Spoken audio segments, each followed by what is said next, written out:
السياسة وكواليسها المعقدة.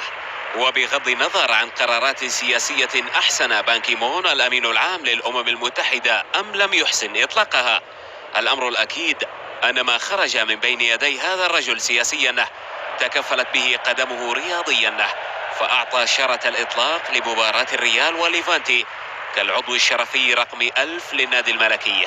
شمس هذا الأخير التي ظلت ساطعة في ملعبه ل38 مباراة دون أي هزيمة، أمر لم يثني ليفانتي عن مباغتة مضيفه بتسديدة تكافل دييغو لوبيز في إبعادها.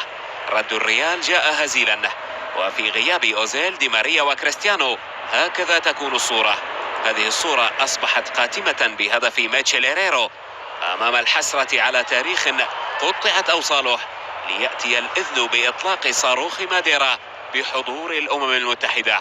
هيغوايين وبعدها بدقائق حقق التعادل بهدف عالمي أعاد البرنابيو إلى صخبه. كبرياء الملكي كان المحرك، فجاء الهدف الثاني من ركلة جزاء للابن البار كاكا قبل أن يضع كريستيانو بصمته على المهرجان بتسجيل الهدف الثالث. أتبعه أوزيل بالهدفين الرابع والخامس، مبقيا على الحصن الأبيض عصيا على بقية الفرق للمباراة 39 على التوالي. وبوجود كبار مدريد هكذا تكون الصورة.